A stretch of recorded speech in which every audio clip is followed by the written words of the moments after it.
hello everyone what's up हामी सन्चै हुनुहुन्छ ल म पनि सन्चो फेरि पनि आइसकेको नयाँ भिडियो ल्याएर तपाईँको दोष फेरिको होस्ट विट्स काक्राको दहन अनि त्यसपछि अनि के छ बस चिल मुभमेन्टमा चिल टक्क होइन म चाहिँ आज के चिज देखाएन भनेर हिँड्दा छु अब अगाडि त्यो मुजी कुकुर कराएर हेर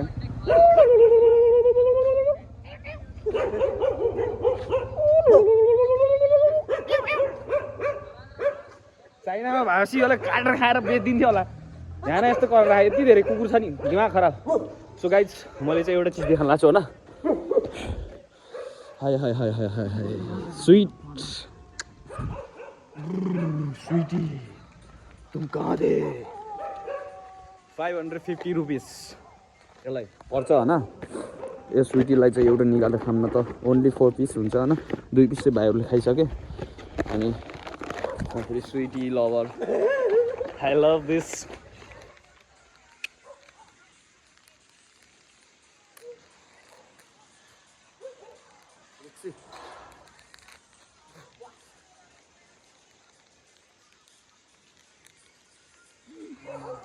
मुखमा जाँदा बित्तिकै डम्म हो कि यसमा 24 क्यालोरिज हुन्छ अरे क्या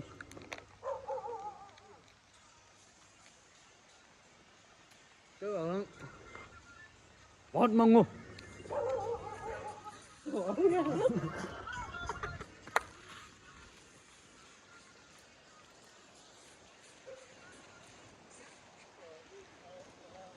अमेजिंग क्रिस का गाना सुनेगा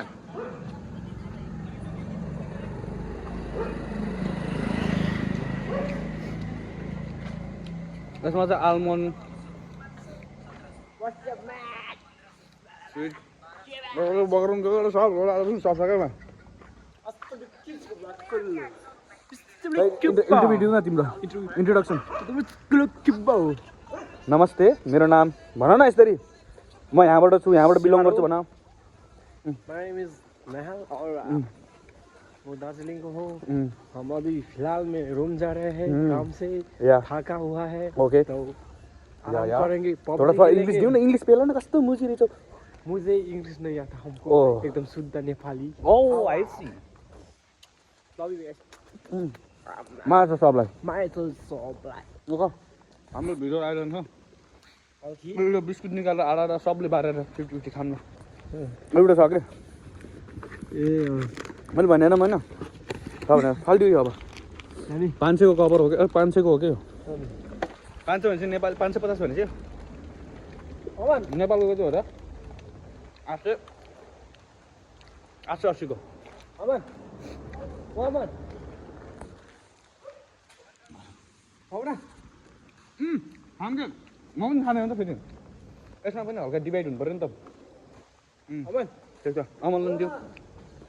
हेर्न यार खाओ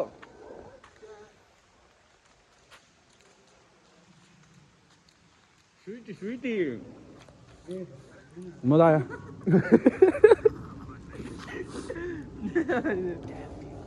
मजा आयो खाना खाएपछि चाहिँ हल्का स्विट चाहिँ खानुपर्छ क्या अब गाउँघरमा स्विट खाइन्न थियो तर हाम्रो गाउँघरमा चाहिँ कति हेल्दी हाइजेनिक फुडहरू मिल्ने क्या घरमा चाहिँ मलाई केही सब्जीहरू पक्ष लेटसहरू पोल्या हुँदैन नि स्वाटको केही सुप बनाउनु मन लाग्यो पक्ष लेटस बिन्सहरू ट्यापे टिप्यो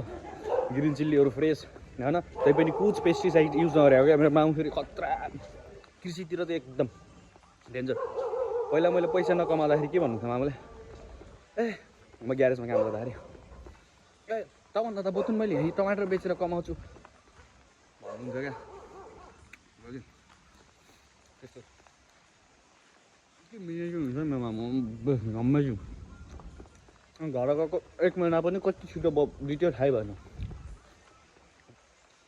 10 दिन त बाहिरै बस्यौँ ल म 20 दिन चाहिँ घर बसेँ 20 दिन अब 1.5 महिना पनि भइसक्यो आएको पनि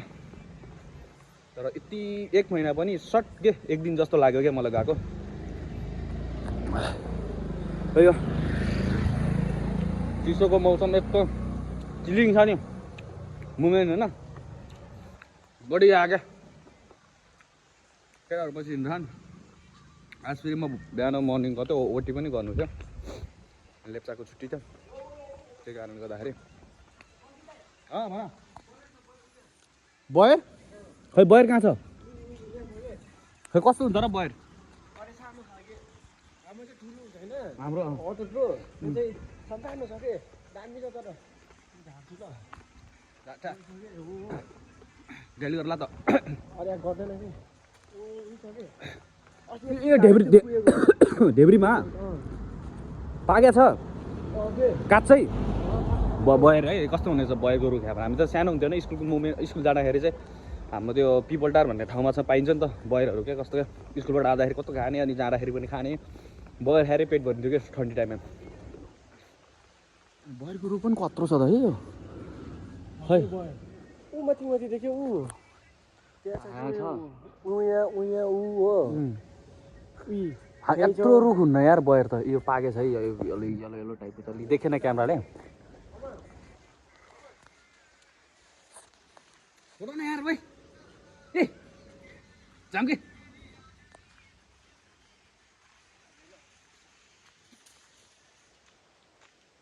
एउटा झरे हात कि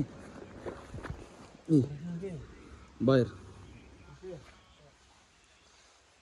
अब नि एउटा झरे अरे झार्यो तिमीले भर्खर झारे अहिले हाम्रो कस्तो खान्थ्यौँ अनि यो त हल्का फुक्ने अनि ठाडो फुक्नु हार्ने अनि खाइदिने क्या लभली टेस्ट यार छ ल्या कुयो गरेछ नि हौ जान्छा छ्या यो पनि कुयो खाएको छ्या यो त कुयो बाँचेको लभली टेस्ट भनेर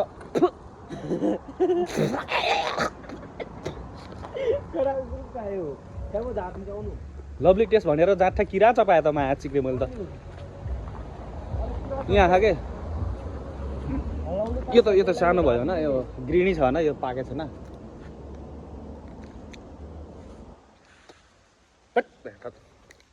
भाइ डन्ठे उडाएको हौ कति छ खडक यार बचपनमा हामी कति हाम्रो भुइँमा यस्तो लडबडे हुन्छ क्या उहाँ हामी स्कुल जाँदा खाने स्कुल आँदाखेरि खाने हो कि मेरो क्लासमेटहरूलाई थाहा छ होला है हामी पिपटारमा कति बयर खान्थ्यौँ र होइन भुटलेले थाहा छ होला होइन हाम्रो फेरि डेन्जर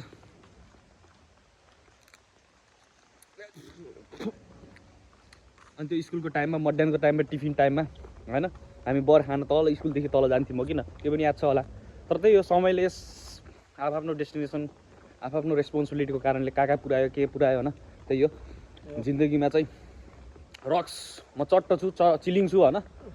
अरे यार स्ट्रेस लिने चाहिँ होइन माच उदान जा स्ट्रेस हो किन चिल रहने हो माच कुनै चिजमा पनि कुनै जुनसुकै ठाउँमा होला तिमी साथीहरू र त्यति प्यानिक नसोच भन्छौ तिमीहरूले आफूलाई बस चिल रहने हो बस भन्छ freedom fine free and fine okay guys त्यही भन्दै म सबलाई म टाटा भन्न चाहन्छु ओके नेक्स्ट डे अब मैले चाहिँ अब नयाँ मोबाइल किन्न लाग्छु 2 महिनापछि 15 किन्छु होला त्यसपछि चाहिँ खतरा भिडियोहरू HD क्वालिटीमा तपाईँहरूको लागि कडक भिडियो बनाउँछु okay thank you so much waiting good night love you all माया ओके गुड नाइट गाइज सबैजनालाई